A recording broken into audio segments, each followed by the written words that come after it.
I'll hand this over in a sec. Yo! Hey, perfect timing. All right. Hey guys, thanks for coming. So today we've got Nigel, who is a well and travelled, experienced, I don't know.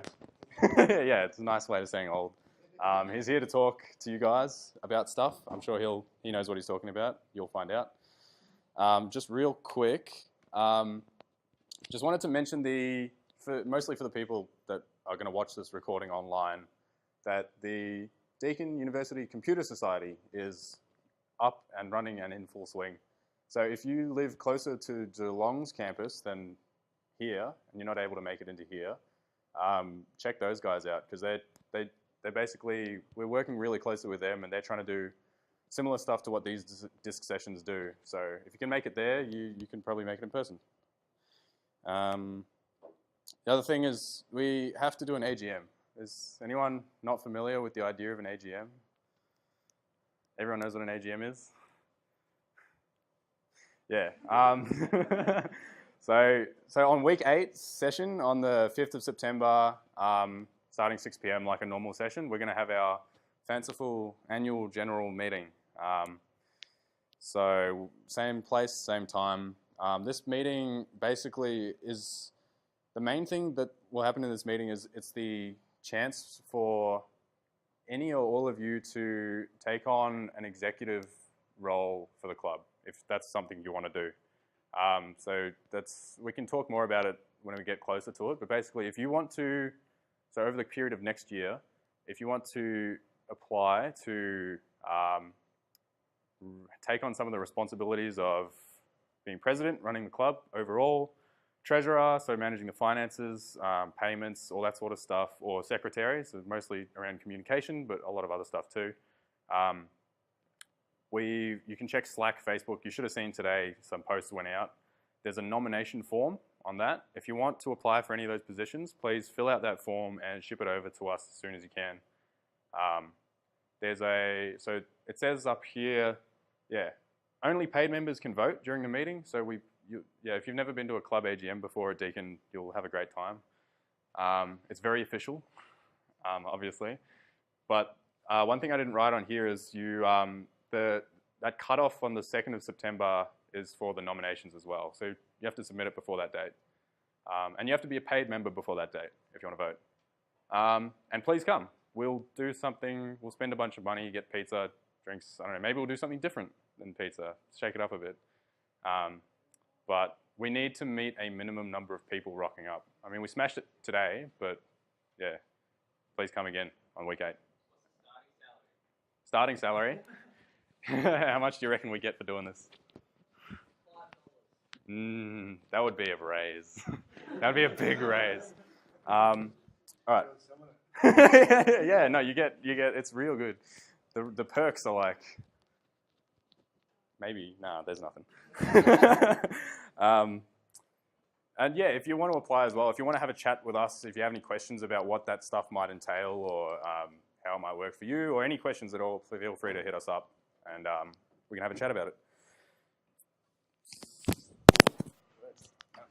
Someone's going to listen to that and go, All right. Oh, I'll definitely try that. okay, that's right. All right, Nigel Hedges. Cool. Thanks for having me, everyone. Probably go for, I think, about half an hour. I'm glad everyone got the memo that I have a lisp, so no one sat in the front row. Can't spray them. So I kind of really wanted to open this up. I have a problem with the word cyber because I remember going to Asia and thinking a cyber cafe was a place where you could go and do internet cafe stuff, and the 2 girls that were wearing buddy suits on the front went so I think it wasn't that kind of cyber cafe. But yeah, so for me, it's all about information security. I think information is what drives all the decisions. But hey, everyone's saying cybersecurity at the moment, so that's cool. So really the agenda is to sort of introduce you to me. If some of you don't know probably who I am, I came here I think about 6 months ago and did a joint session with some peoples. So I'll sort of give you a bit of an update on who I am. Probably talk about the careers and what I think careers are about in IT security, and hopefully some of it might resonate with you. And then pretty much kind of go to questions, if anyone has any questions after that. So, about me, I've been in the industry for just over 20 years now, and let's fix this. Getting to the point now where I remember being the young guy at work and looking up and people saying to me, you don't know shit. And then now 20 years later, I have people like Aaron looking at me going, you don't know shit. So it's a funny sort of turnaround in the industry, I guess. But I've got a lot of interesting certifications. The takeaway there is that I've always thought about learning and forcing myself to learn. I'll talk more about that in a second. I know it sort of looks like I'm collecting certifications like stamps, but I then went on to do my Masters of Business Administration, which was great because I think as IT security people, it's always very valuable to understand what the business are doing and talking. You don't need to do an MBA to do that, of course. And then recently I went through my own refresher, if you like. I'm halfway through a Masters of CyberSecurity at La Trobe. I would have gone to Deakin. In fact, I did inquire, but I think at the time it didn't have the online degree, which La Trobe do offer, which is good when you're in full-time employment. A little bit about me then personally. I'm a retired World of Warcraft player. I'll say semi-retired. Hey, working? Did I do something? Technology? Do I need to press a button every 108 minutes? Or? No, this looks like Deacon's fault.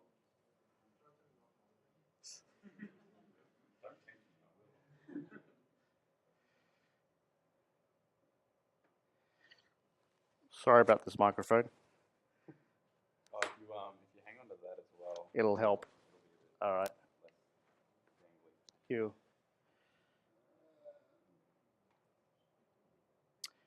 Yeah, well, basically, I can tell you, I can talk you through it anyway. I've played World of Warcraft for 10 years, so I know there's better games out there now, but I don't know, just for fun. And now there's an expansion pack out, so I may play it a little bit. But the reason why I quit is because I have a 4-year-old son who owns me, trolls me every single chance he can. That was his picture of me. I like to think the nose is a pair of cherries, but someone at work pointed out it looks like something else. And it looks like there's a lobster on the side of my face, which I'm pretty sure I don't have. But anyway, and I'm also a bit of a bedroom DJ, so I like playing music in my spare time. And if anyone wants more personal information, I'm not going to give that. I really realised that probably in retrospect, I probably should have put lyrics of a song that weren't from the 90s. Sorry about that. But yeah, that's a 90s R&B song. Don't worry about that. So I wanted to start here because when I think about careers, I deliberately started with careers rather than talking about education and certificates because I think it's probably worthwhile thinking about the types of careers that are out there. So, generally speaking, in an end user organization, this is how it would work.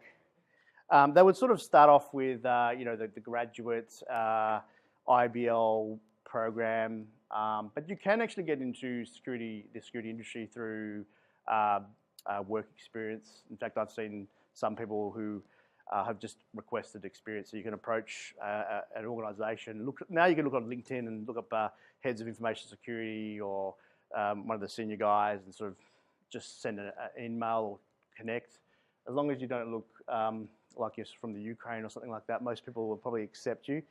Another really viable method to get into security is through the service desk, which might seem a bit foreign to some people, but getting some time on the support end of a business and showing and expressing an interest in information security is a good way to potentially get that in.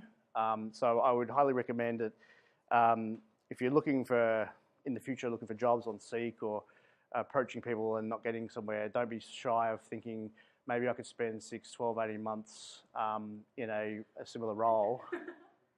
But there are other fields, so from an end user organization perspective, there's lots of different entry points from there. So you can get into security administration work, where you're dealing with the tools, firewalls, endpoint, web gateway, email filtering, web filtering. Now there's all sorts of different types of technologies that weren't there before. Who knows CASB? Has anyone heard of CASB before? Okay, one person. That's about right. If you ask my peers in a room, that's about one person that will put their hand up as well. But it's a developing technology around cloud access security broker.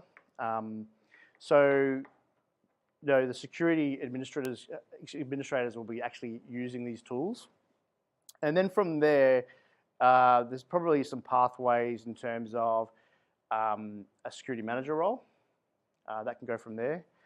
And then what you'll find after some time is you've got usually about 5 years of experience plus, and you're of a certain caliber, which again I'll go through in a second, you can actually head towards a CISO role. So has anyone heard of a CISO role before? Yeah, couple. So that's a Chief Information Security Officer role, and that's pretty much the top dog or the head of the. So it'll work for a couple of minutes. I'm just going to leave it. All right. Okay. So that was that left side. You've got the security administrator moving more from sort of tooling and running things in the command line or making sure a program actually continues to work, through to an analyst role where you're probably dealing with security reviews and assessments and things like that, through to things like a SOC manager. So that's becoming more and more prevalent in organizations to have someone who's actually that point of escalation for security incidents that happen in an organization, like we just recently had at our company. Other roles within that kind of environment is to go into a security support role, which is not too far from a security administrator role, and things like architecture. So if you find that you're more into diagrams and policy and writing documents, then that tends to be more of a good path, and that can lead to making some fairly senior decisions about which way technology goes, because there might be more risky technology versus something that's not. So it provides a really good role to get involved in the business. And so that's probably more about it when it comes to the roles within the end user organization. So I sort of wanted to give you an entry-level perspective of the sort of the money. Now this is in thousands, so 40 meaning $40,000. That's sort of like your entry level, I think.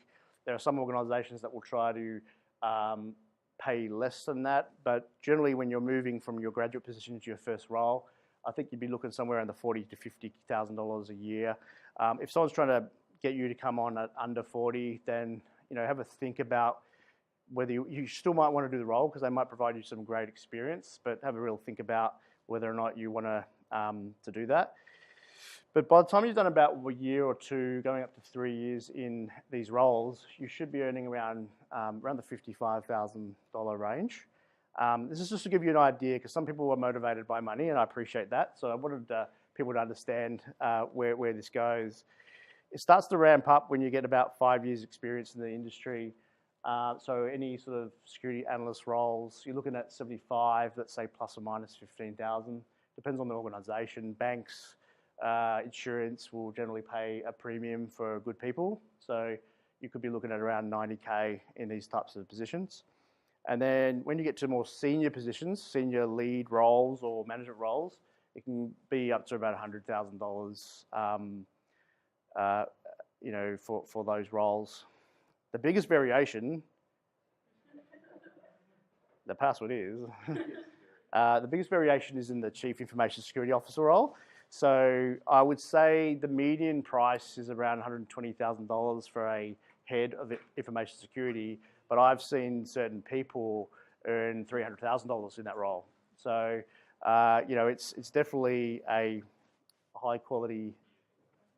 So that's sort of the end user environment. So has anyone heard of a system integrator before? Does that make any sense? System integrator. I didn't swear at you, I promise. So Okay, so if you can imagine, when it comes to end user organizations, it's a name for like anything, like the company I work for, Reese, or the NAB, or any of those kind of guys. They are their own organization, and they're trying to, IT security, man, they're not trying to sell something, they're trying to sell another product. That's another topic. But when you have a third party coming in to help with some services or do something, they often call it a system integrator. I think you called them installers. I think that was one of the words. But people that do stuff, they usually work with a particular product. So they might be working with Microsoft product, for example, and selling that to an end user organization. But they can be a reseller if that's all they do, just sell stuff. But if they actually work with the product and help you bring it into your organization, that's when they start to be called an SI or a GSI. So if you hear those words, we're a system integrator. At least you know sort of roughly what the kind of things they might do. And when it comes to IT security, you will see the organizations that will have their onboarded pen testing, so people that can do the security testing and pen testing. They may work with certain products like Semantic Endpoint, or they might have Blue Coat webs, or they use was it ForcePoint or Checkpoint firewalls, for example. And they may provide consultants who work with those technologies, and they go out and help with projects on onboarding those technologies. So they're generally what we would call a professional services consultant. And similarly, like you can get a sort of an idea that you start off at that level and work your way up to a senior state within 3 to 5 years typically, and then from there into a management position. So look, that doesn't always happen. Sometimes people get a great break and don't have to put those tenure years in, but that's typically what happens in the marketplace. And so from a cost or perspective of money, a person going from a graduate role into one of these roles would probably expect to be a little bit on a higher end on those graduate pay bracket, but you probably can't see it there. But underneath the 50, I've got from 40 to 100, because especially with pen testing these days, it seems to be a in vogue skill set. And so it can be quite variable. It also really depends on how technical and how experienced that person is. So certainly in the bigger end of town, that you can get paid quite a lot of money to be a pen tester without carrying the title of a lead pen tester or a pen tester manager. From there, sort of hitting around the 90K base for a senior consultant or a senior support engineer in the integrator space. And then through to, you're looking probably about 110, give or take 10% when you become a manager in those roles. And I'd say about 120 for an average system integrator. It can be a lot higher for some of the global system integrators, but they tend to be quite coveted roles. So the last two I wanted to talk about was on the vendor side. So when I talk about vendors, I'm talking about your Semantics and your what was Blue Coat, Semantic now, Zscaler, Checkpoint, Palo Alto, Kaspersky, those kind of guys, right? Trend Micro, etc. So in the IT security space, typically these are the types of levels of roles they'll take. So it could be they get involved in technical training, so going out and doing 1 day, 2 day, 5 day courses. It might be that they go into the technical support area. So it is true that a lot of vendors outsource their roles to the Philippines, India, Singapore, because it makes sort of commercial sense, but there's still a lot of roles in support engineering for vendors based in Melbourne and also interstate. And the other two are probably more, so like the integrator consultant role, there's a role at the vendor space for doing professional services with that. So it'll be like the NAB buy a product, a security product. They don't have the skills in-house, so they'll engage the vendor and say, I'm willing to pay you $5,000 a day to come in with your guy who will do that. Of course, the consultant doesn't get paid $5,000, but that's a pretty lucrative business model for vendors. That's supply demand, I guess, for skill sets. And then there's a role within that professional services skilling to move up and go into a senior consulting professional services role, and then through to even a professional services manager gig. There's a role called sales engineer. Has anyone heard of that term before? That's really that front end guy. You'll see nice, slick, hair and the suit, Armani suit, that kind of thing. What's the cool suits these days? I still think it's Armani, but anyway. And that SE is typically a front end person that will walk in with the sales guys. The sales guys will go, hey, we can sell you the world.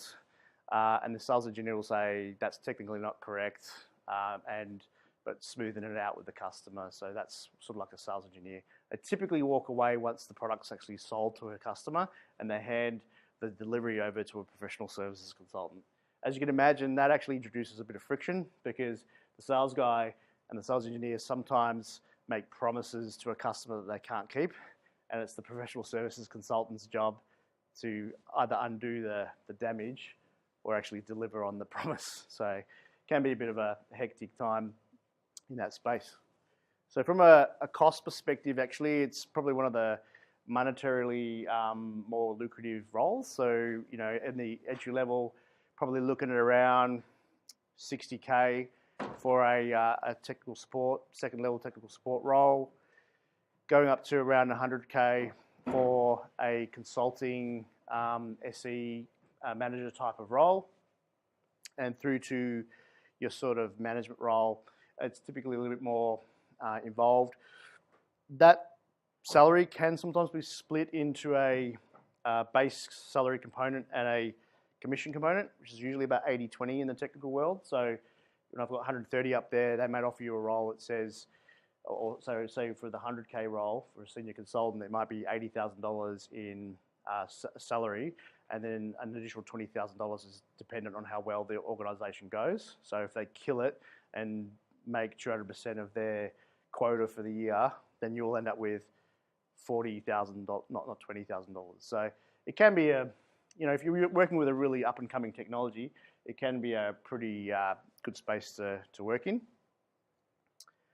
And then when you get into sort of that top end, you're looking at about 160K for that technical director role in the vendor space. That's why a lot of people move into the vendor space, because it pays pretty well. The last thing I wanted to mention was in the firms. Has anyone got friends that work for firms like PwC, KPMG, Ernst & Young? Some people are like, I don't man up like this. Who's going to work at the firms? Oh, still one hand and one who went, eh.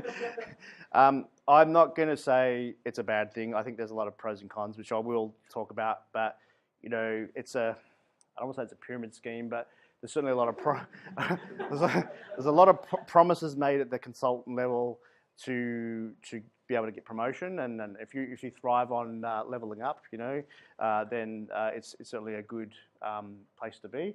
And there's a lot of opportunities in those firm spaces. From a salary perspective, consultant usually will be the coffee person for a year or so, move to senior consultant where they get to boss other consultants to make them coffee, but typically can earn around 80K, move to a manager position where they get a little bit more autonomy about what they do, and they have a team of senior managers who do some of the lower work for them. So it's a bit more project management. To senior manager, I know senior managers who get paid more than this, some get paid less, but give or take about $130,000 as a senior manager. You're then starting to really hit to, somewhere between, I think, about 7 to 10 years as a director.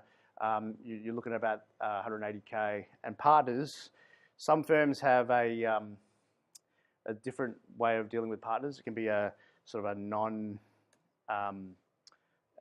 a partner who hasn't put money into their practice, and I can't remember the name, but they can earn about $250,000. It's a plus. So again, like the vendors, it's a very lucrative business to be in if you're willing to put up with some of the challenges working in a firm.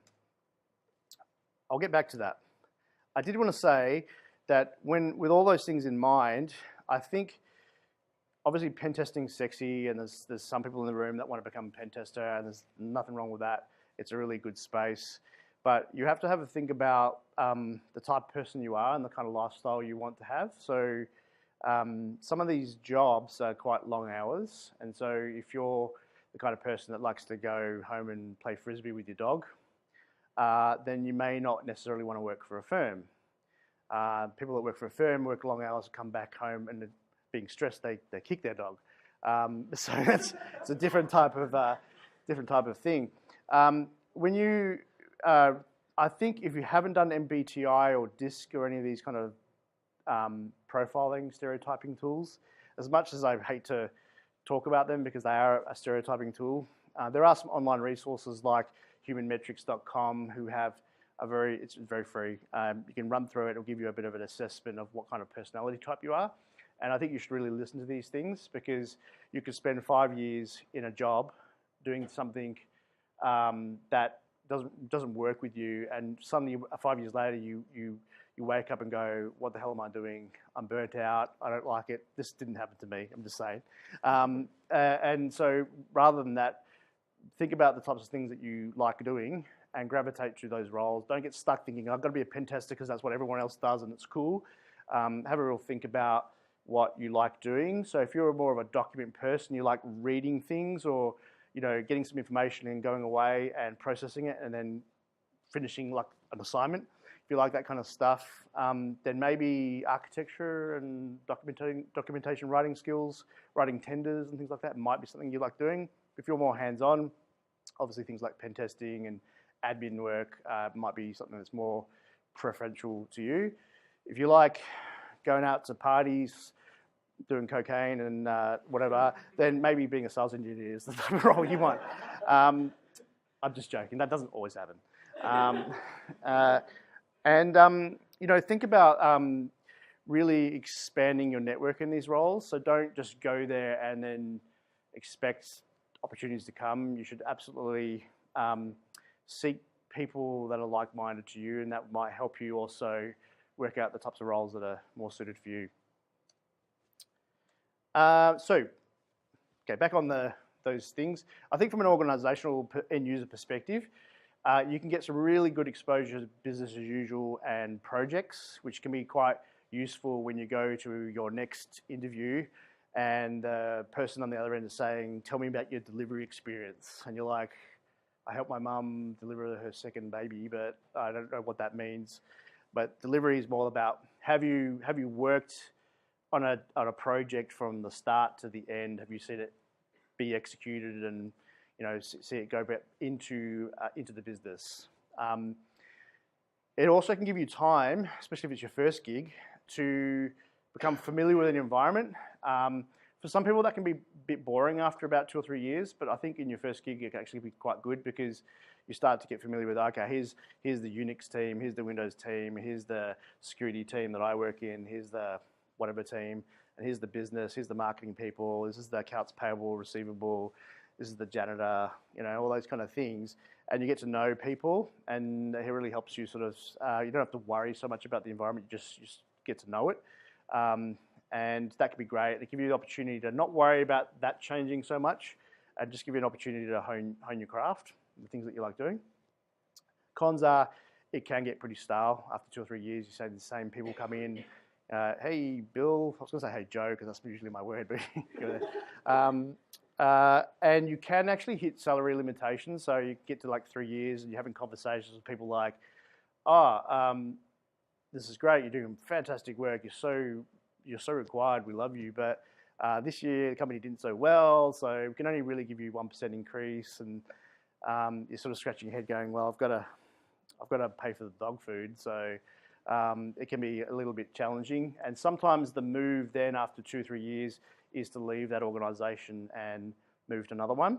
I would recommend, if the organisation is something that is resonating with you, to go into it with a 2 to 3 year plan, knowing that you might not get all the bumps up, but knowing that after 3 years of experience, when you go back into the industry, you'll be able to ask for a lot more than what you're getting paid because you'll have 3 years of experience. You'll be able to talk about your 3 years and think of it like that. Don't go into a role going, I'm going to do a year and see how it goes, because no one, it doesn't look so great when someone looks at it and goes, you've jumped from 3 roles over the last 3 years. It doesn't look so good at all. In the integrator space, I think it's actually quite good because you get great exposure to multiple technologies. The negative is you get great exposure to multiple technologies. You're expected to be the expert on all those things. But it can actually get you a real big ramp up on working with different products. And you get really great delivery experience. So when you are next going into a job interview and someone's saying, tell me what you've done with web gateway technology, and you can go, well, I was out at such and such. I went out to Bega. I was able to do this project from X to Y, that kind of thing. The negatives are you can be pulled pillar to post, so you definitely can work some pretty long hours, and often they don't pay as well as some of the other like vendors and firms. So you've got to sort of think about, do you like playing with new tools, or are you at the moment in your stage of your life where you're really looking to get some money, move to South Melbourne, and be able to go out clubbing every Friday and Saturday, all the things I miss doing. Now that I'm an old fat bastard. And then in the vendor space, you also get good exposure to technologies and services, and you end up you can develop really good skills. So if you get a gig at say a Cisco or a Palo Alto or any of these technologies in the, I'm going to say something, Magic Quadrant, if that makes any sense to anyone, Gartner Magic Quadrant. Okay, it's the shittest thing on the planet, but basically it shows vendors who are executing in their ability to put product into the market versus their vision. And Gartner, who is a parasite in the IT security world, review all the vendors and go, you belong here in the leader quality and you're over here in the niche player, i.e. not a leader. Yeah, you can look at those and go, oh, cool, Palo Alto's up in the leader quadrant. Maybe I should approach, if I see any Palo Alto related skills jobs, or there's a vendor gig working in support or administration or professional services, I should have a look at that because that could be the go-to skills that people are looking for. Negatives are sometimes the roles can have a lot of travel. You're going interstate, you're going overseas. Some people are like, oh shit, and some people are like, hey, awesome, So that can also be a pro, not a con, if you like traveling, going overseas, whatnot. And you have to sometimes work with some pretty dense people. Like, I don't mean to be disparaging against salespeople, but especially in IT security, there are a lot of sales folk who don't know anything, and they're really good at relationships, and they really rely on their technical people to come in and help them.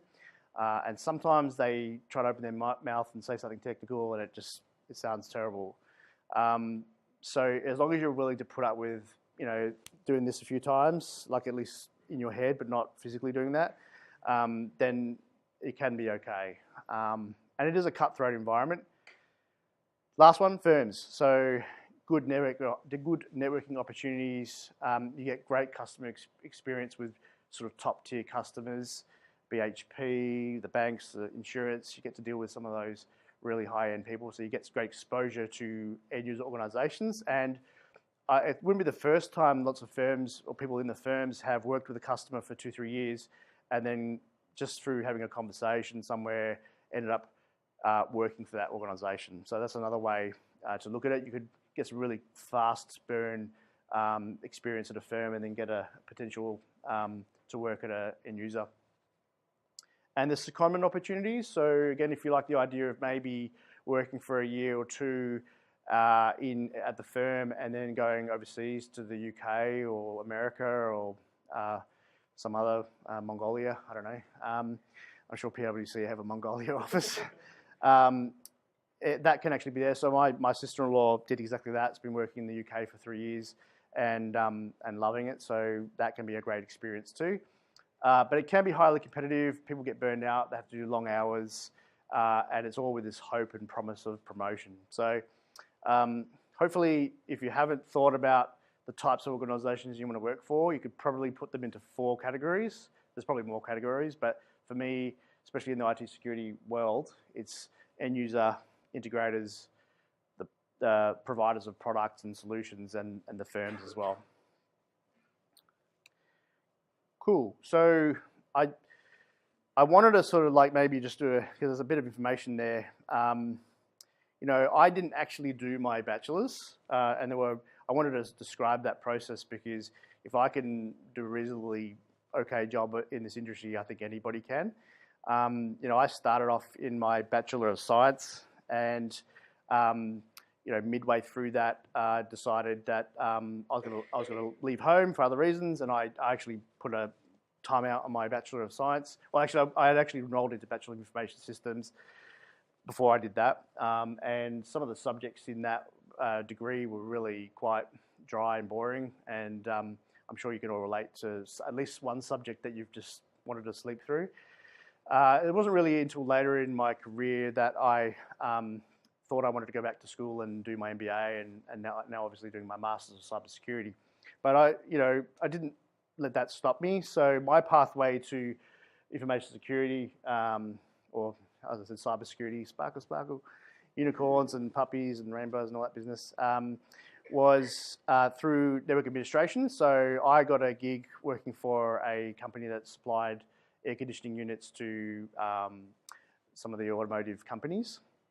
And through there, I basically got an opportunity to manage their antivirus product that they actually had out there. So that was Vet Antivirus. I don't know if anyone has heard of Vet Antivirus before, but it used to be an Australian company. You had Norden's, which is Symantec. You had Trem Micro. You had Kaspersky and Vet. And Vet was acquired by a company called Computer Associates, which is where all good software goes to die. And I think I just got recently bought out as well, so go figure. And then from there, I basically worked for Vet. I got an opportunity to work for Vet, and Vet was acquired by CA, and I worked at CA for 5 years in their security product division. So I got exposure to intrusion detection, firewall, PKI, single sign-on, auditing software, directories, content inspection products, gateway, email, internet, email, web. They had a lot of products. They weren't all best of breed products, but it gave me good exposure to the areas. And then from there, I went into consulting. Decided to skip out of that for a while. I was getting a little bit tired of it. Went into the private sector and government for 3 years, and then realized that I was getting antsy and wanted to go back more into the vendor space, which is what I did. I went back into the vendor world for 9 years. And then it was only about 3 years ago, I had an opportunity to talk to the head of information security at Reece. And for whatever reason, at the time, he liked me and he said, why don't you come work for me? So I've been there for the last 3 years in the capacity of a senior security architect. And so I just wanted to say that your pathway may not be straight. You know, if you set up now going, I want to be this, don't let that necessarily be the only thing that you end up doing, because you might find your pathway takes you into some interesting places or not. So from an education perspective, I think that I can't really comment on your degree. You guys have got the best exposure to your programs at Deakin. But I think from a learning perspective, I would probably encourage you to look at two things. One is industry certifications, and one is the vendor certifications. So there are a lot out there, and it really comes back to the kind of things you like doing. So if you're more of a, I want to go out and audit a customer and document what they're doing wrong and then send it to them and go, fix that, then maybe doing the CISA, which is the Certified Information Systems Auditor, or the ISO 27001 certification may be something that you like doing, and that can lead to some great roles. CISA is something that's run by ISACA. I don't know if anyone's heard of ISACA before. A couple, yeah. So isaca.org. You can get some pretty good information from there. If you like doing more sort of forensic stuff, then SANS and even the EC Council provides some certifications around that. There are some better ones out there, OCSP, etc., as well to look at. Just put some examples of things that are out there. If you've got a view that you want to sort of head into a management gig because you like people management, or you want to have a more of a strategic view, then looking at the CISM might be another opportunity. And then from a vendor perspective, there's heaps of things like Palo Alto have some free courses. I think it's called Associates Certified Engineer. So you can go to Palo Alto's training website and register your interest there. Some of the other technologies like Alien Vault, which is a SIEM product, have a certified security engineer program. Cisco are always loving to have people develop their skills. So there's heaps of examples. Now with the networks one, I put up Huawei there. Some people have fits when Huawei is mentioned because apparently it's okay to be surveilled by the US, but not by the Chinese. But so Huawei are interesting because their certified network associate and program is almost the same acronym. So Cisco's is CCNA and CCNP. Huawei's is HCNA and HCNP. If you look at the content, they're almost the same. I won't say any more than that.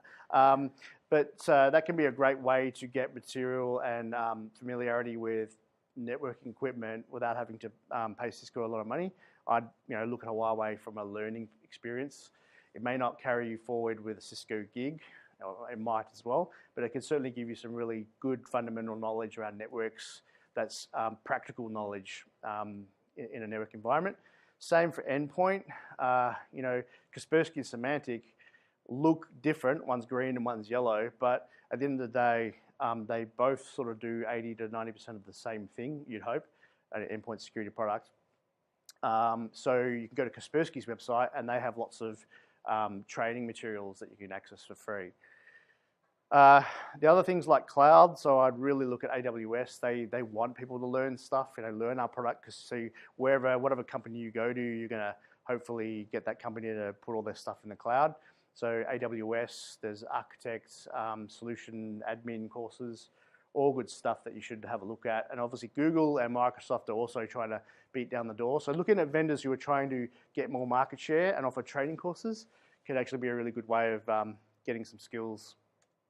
On the industry certification and also vendor perspective, the negative can be, some of them can be expensive. If you can do them while you're employed at an organization and put a business case together, don't be afraid to work somewhere for like 6 months and then concoct a plan for your development, because you might think, geez, a bit of an ask to go in and ask for a $5,000 course. But actually, if you've spent 6 months really developing some goodwill in that organization, you'll find that most of them will support you on that. They probably don't want to know that you're going to leave in 6 months, but you'll find that most people are pretty accommodating. And look, I've watched something on LinkedIn recently. This young guy got up and said certificates are crap and you don't need to do them. And I get sort of where he was coming from. And being someone who's collected certificates, I'm going to have the opposite opinion. But I really think that it can actually demonstrate knowledge. So it can sort of show that you have commitment to or passionate about that area. And so that's something that shouldn't be forgotten. Obviously, I remember there was one day years ago when someone who had an MCSE, the Microsoft one, and the manager at the time I had asked him a really basic question about how do you check an IP address on a Windows machine. And he's like, NS lookup. So, obviously certificates can be, I won't say bought, but they can be run through and just like degrees, P's get degrees. But I think from a perspective, if you actually go into it wanting to learn, then when you come out of the end of the certificate, you can actually validate what you learned. That's the position you want to be in. Yeah, like I said, they can be collected, but don't do what I do. But if you get like 2 or 3 certificates, I think that it looks really rounded on your CV. I think it can show that you've got some commitment. And it's just an opportunity that's how I looked at it. It was an opportunity to look beyond university. I mean, how much stuff have you learned at university maybe a year ago that you still remember? I don't know about you guys, but I think about 80% or 90% of what I learned yesterday I don't remember. So I think it's really important to continually learn so that you have some of that knowledge retained. So that's why certificates are also useful. And the big one I find is that through things like the CISR and the CISP with ICS squared and SANS, you can have industry membership. Yes, sometimes it can feel like you're at the end of every year you're paying money to ISACA without any real reward. But if you're going to the monthly catch-ups, you're actually circulating socially with peers, and that can lead you to opportunities, not only to know people and share information, but actually can lead to other jobs. So I'd highly recommend you look at some of the security memberships out there. Anyone a member of ACS, Australian Computer Society? How have you found that? Has that been useful for you at all? Yeah, I think most people sort of, I did the same thing. I paid up, fronted up for ACS, and I didn't personally get value out of it, but I have got value out of ISACA because I've been able to go to the Melbourne monthlies, and ASA as well, the Australian Information Security Association, has some really good people coming to that from administration and architecture and consultants. So you're circulating with people in the industry. I think it's really valuable. On the home stretch here, folks, one of the things I had up on, I think on the list of things I wanted to talk about was technical versus soft skills. And I sort of posed a question, what's wrong with this sentence? Can anyone tell me what's wrong with this sentence at all? What's that? I don't speak, no hablo español. So really it's that bit there. It's not a versus thing, and I hate this. I remember when we did the first MBTI stereotyping exercise at Computer Associates, and it was done with sales engineers, technical people, and the sales guys. And they did this thing where you're either extroverted, you're introverted, and the sales guys go, "Ha, Nigel, you're an introvert. I could have told you that." And it's like, that actually wasn't the definition of introvert or extrovert. It's where you get your personal energy from. If you find after a long day at work or a long day at university, on a Friday you want to go home and read a book, then that means you're more got introverted energy, according to the MBTI definition. And if you're the kind of guy that gets to Friday, or girl gets to Friday and wants to go out and party, then you're probably more on the extroverted because you get your energy from other people. So when you get people pitching technical skills versus soft skills, I think that's the wrong approach. I think what it should be is people should be focusing their energies on developing both. So any opportunity you get to do presentations, I know that that's part of the curriculum these days with group exercises and presenting to your peers and things like that. It can be as nervous as all get-go, but you should take those opportunities and do it because it just gets better and easier and easier. One-on-one interactions, you can develop skills around that too. I put conflict management up there because you'll find, especially in the industry, you're going to work with people that come from different backgrounds, cultural backgrounds, different personal choices, all sorts of things, and you've got to work out a way that sometimes you come into something thinking a certain way, and that they'll come in from another perspective, and then you rub each other up the wrong way, and the worst thing you could do is explode. So putting some energy into conflict management is actually really useful. It can save you a lot of heartache as well. Getting that letter, you don't require my services anymore. Why is that? And some organisations are a bit conflict sensitive themselves and won't tell you the real reasons why they want to let you go. So reading up books or going online, and I think even though you're going into IT security, these are still really important things. On a technical perspective, developing those skills with vendor certifications or just getting information from your courses, but don't skimp on platform knowledge. So having some beginner, novice to intermediate knowledge of Unix and Linux and Windows, things like that can actually be really useful, especially when you're sitting there trying to troubleshoot a problem with a product and you work out that it's like a DNS hasn't been configured correctly on that server. So these things can sort of help you out. And you know, if you've got Visio skills and if you like diagrams, and these are certain skills you should also develop. Even if you don't want to be a diagram type of person or writing documents, it's good to sort of like make sure you can slap a document together. So really, hopefully you got something out of this. Is work out sort of what you like doing, with the kind of person you are, and then go ahead and do it. So even if you feel a bit like you're not so sure, you should just go ahead and get on with it. So that's pretty much it. The last thing I really wanted to say, if you see this up here and you see that sort of workflow and you see these things working with that and how this might react to that, if you look at that and go, oh, cool, that's the kind of stuff I'd like to be doing, then you're probably going to be heading more towards architecture and policy writing. If you like the idea of sitting and doing a change at 10 p.m. till 4 a.m. the next morning for firewall migration, then that might be something more interested for you. Working with responses from suppliers for endpoint security, and having a program of works with a bunch of projects, then you might like change. You might be more interested in things that are improving things. But if you like rolling up your sleeves, then obviously things like pen testing, security monitoring, SOC analysis work, looking at web gateway and what people are doing, being a traffic cop, can actually be kind of cool and funky. So I just wanted to give a bit of a visual of certain things, and ask yourself those questions. Do you like going away and munching on things? You might be more of a policy maker. If you like change, then probably going to lead more to project work, delivery work.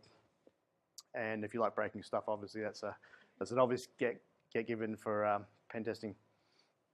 So that's me done. Are there any questions at all? Do you find most of the industry is the right situation of who you know, not what you know, or is it mainly merit-based? That's a really good question. By the way, that's what sales engineers do. They go, it's a really good question, just to buy themselves time to think about the question.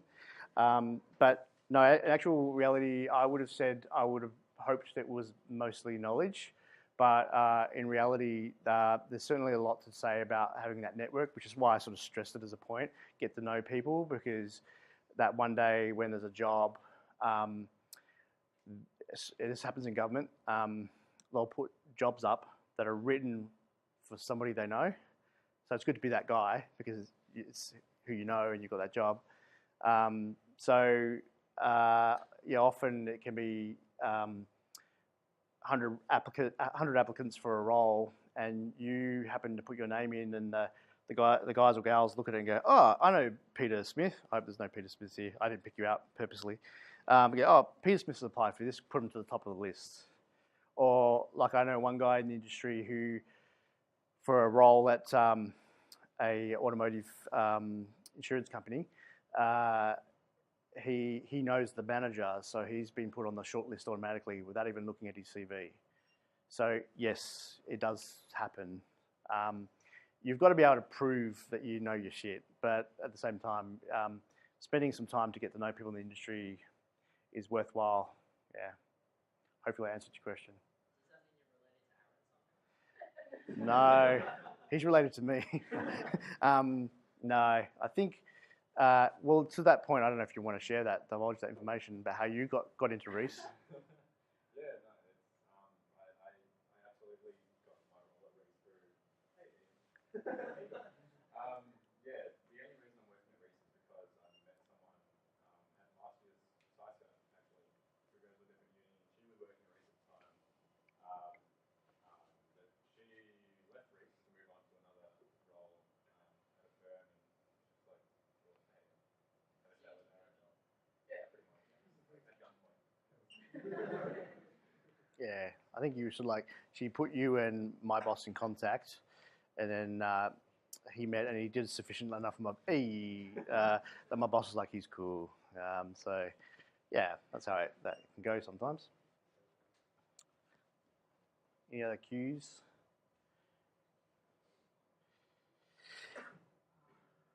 For all the roles that you described, which one do you think will kind of start taking lower importance, and which one do you think will be more required? Roles? Yeah, you described a whole bunch of roles in the beginning, right? Yeah. So which ones do you think will gain more importance down the line? Yeah, that's another good question. I think more analyst roles.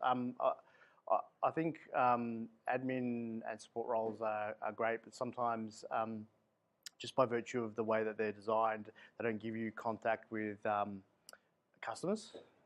So I'd say if you can have an analyst role or a consulting role, I think they give you really good exposure to people. And so you're going to get more opportunities to move up or sideways, in my personal opinion. I think about the roles where the only one time I got a role from being in support was early on in my career when a sales guy came in. I was in technical support. It's going back a while. And all the sales engineers in the organization were gone. They weren't available.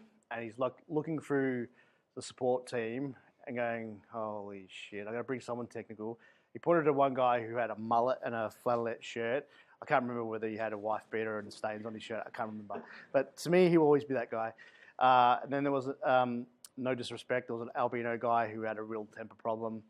And there was a couple other guys, really quiet, so didn't like talking to people. And then there was me, and I was sort of like, in the middle. I was the best of the group. And he's like, you're coming with me. We're going to a customer. And from there, that actually gave me an opportunity to move into pre-sales consulting. So that was the only time that benefited me. Most of my roles have been through consulting is where I've got the most benefit.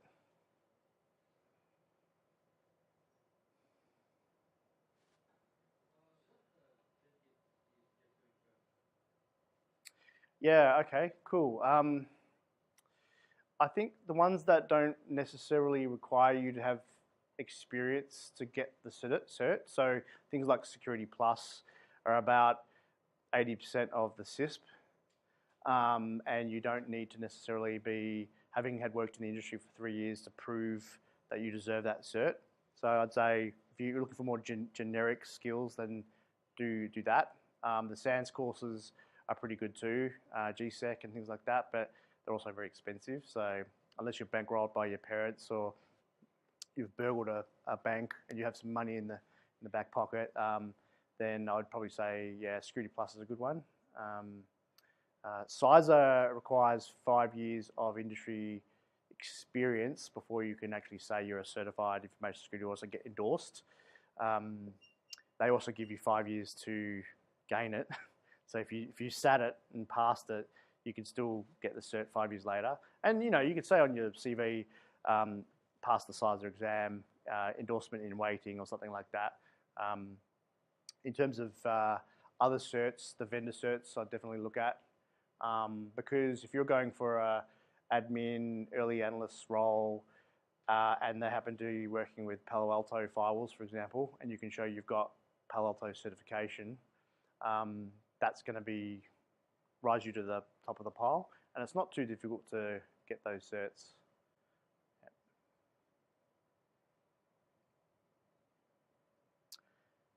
Cool. Well, Aaron's got my details, so if anything else comes up and you want to ask me questions, then feel free to spam me or ask Aaron. I'm happy to help with your journeys. Yeah, thanks very much for having me.